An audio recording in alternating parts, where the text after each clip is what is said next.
VIA is a fabless semiconductor design company, so that means that we design quite a large range of different ICs, primarily now the focus being on CPUs and supporting chipsets.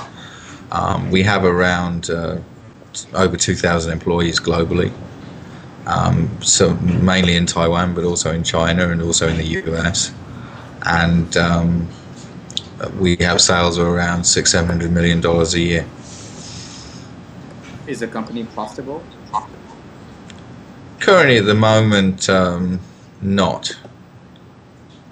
But we expect that situation to change towards the end of this year. I think one of the key things that happened in the last couple of years, we've gone through a transition. Originally, we were primarily focused on the chipset business, the core logic chipset business, and we transitioned across to CPU processor platform business.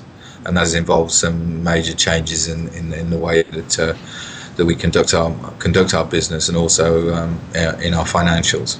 Well, I think one of the initial challenges with the chipset business is that you're never in charge of your own destiny, as you're very reliant on the CPU vendor and supporting the changes in technology that the CPU vendor mandates. So for a while that was a very good business, but it became a lot more competitive, and also if you look in terms of margin and pricing, that has gone down quite considerably. And when we were very strong in terms of PC 133, and then we did GDR, and we were very strong on AMD, is that suddenly everyone else looked at the chipset market and said, oh, look, it's fantastic. So you had NVIDIA come in, you had ATI, etc., all start to come into the chipset market, which in the end has meant that the market is being commoditized quite aggressively. Also, you're seeing a trend in terms of every vendor, whether it's VIA, whether it's Intel or AMD, every CPU vendor is talking more and more about long-term integration. So they're talking about now different approaches to integration, but still long-term integration. So it means that ultimately, what is your chipset going to be? Is it going to be an I/O South Bridge controller and that's it? And I think it's a challenge for companies who do not have CPU capabilities. Is that long term, does it really make sense for them to be in the chipset business? And I would argue that it's very, very difficult. More and more, it's about the ability to provide a platform, a complete platform, rather than one single discrete component within that platform. So strategically, a long time ago, we saw the need to move towards CPU business, which is why we purchased Cyrix and Centaur design teams around 7 or 8 years ago, and slowly we've been building up supporting platforms around those processes. So that really is our core business as we move forward.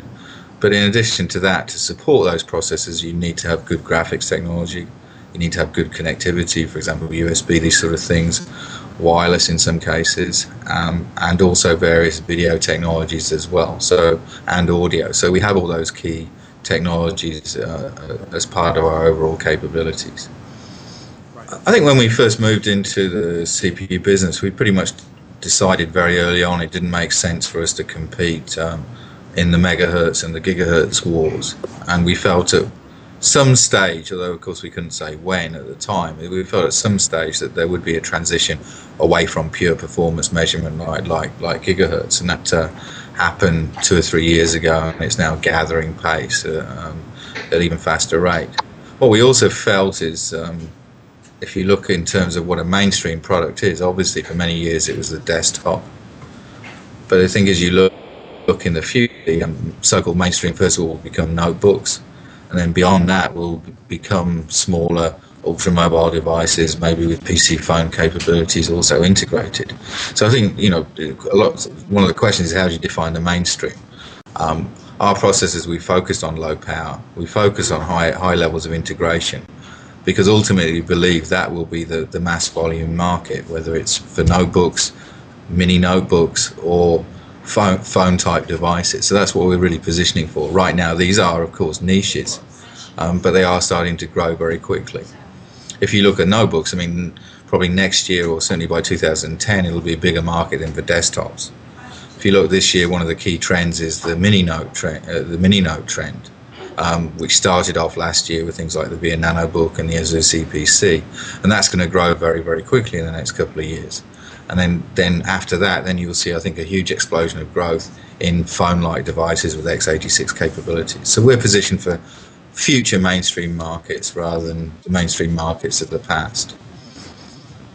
And obviously, Intel coming out with Menlo platform and Silverthorne, it does add some level of competition, but at the same time, I think it also means the market will grow much more quickly. We're a relatively small company, and I think if you look at Intel's track record, whenever they try and build into a new market, is they'll do it on a very large scale. And so we believe that Intel's entry into the market validates pretty much our strategy and what we've been saying for many years. And second, will help spark pretty rapid growth in the market. And I think that will also benefit VIA. I think also from a customer perspective is they always like to see that they've got choices of platforms. And they don't necessarily have to rely 100% on one vendor. And so here they're in a very nice position where they can talk with VIA and work with VIA, also with Intel, and they can mix and match platforms however it fits their product mix. So competition, yes, will be tough, but at the same time, I think we do add certain value. We've got a lot of experience. We've got very low power, and we have some very good architecture. So we're quite confident that we will be competitive and that we will grow as the market grows. I think regarding, say, a new startup, my own position on this is that it's going to be very difficult for any company, no matter how well financed or how good its engineering is, to enter the x86 market at this stage. One, the market itself is very, very mature. And two, it's not just a case of simply having a decent product. Is that you've got to be able to convince customers you're going to be there for the long term. You've got to have a long-term technology roadmap. You've got to have strong foundry relationships so that you can build the parts and build them cost effectively and respond very quickly to customer demands. And I personally think that's extremely difficult. In a way, sort of Montalvo, it sort of again validates that we're right about the development of the market. And it's the right segment to be in. I just think, based on my experience at VIA, is that it's very hard work actually getting into it, getting customers, getting design wins. One of the key barriers is the IP barrier, and I think also it's not. One thing that the guys from Centaur always emphasize is that getting the compatibility is a huge task. Designing a CPU that can run all PC applications and anything out there developed for the internet is a massive job.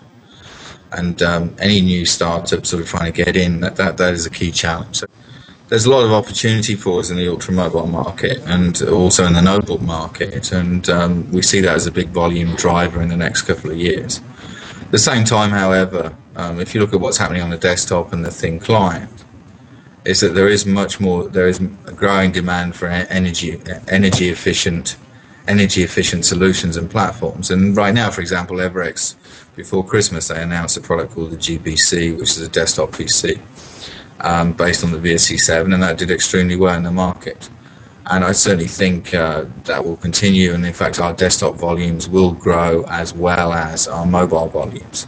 Right now we're a very small player, right? We have, depending on what quarter it is, but certainly less than 5% of the overall market, and maybe recently probably less than 2%. So there's opportunities for us to grow in both the notebook market and the traditional desktop market, and also in new markets such as the thin client market and embedded space where we're already quite strong. If you look at the UMPC space, and remember this is still in the early stages of the development of the market, is that we do have certain design wins with people like Samsung, also people like Okio, and overall we have over 40 design wins now. You have companies like Paco Bell in Europe, also companies like Founder in China have used the CPUs for their notebooks, and also people like Everex in the US. So design wins have actually been very, very promising. Okay, there's no tier 1 OEMs yet in that space, except with the exception of Samsung. But I think longer term there's definitely potential of that happening. I think also if you look, for example, HP does use our CPUs. They use our CPUs in thin clients. They also use our CPUs in a green PC that they introduced into China. So we do have penetration amongst leading OEMs.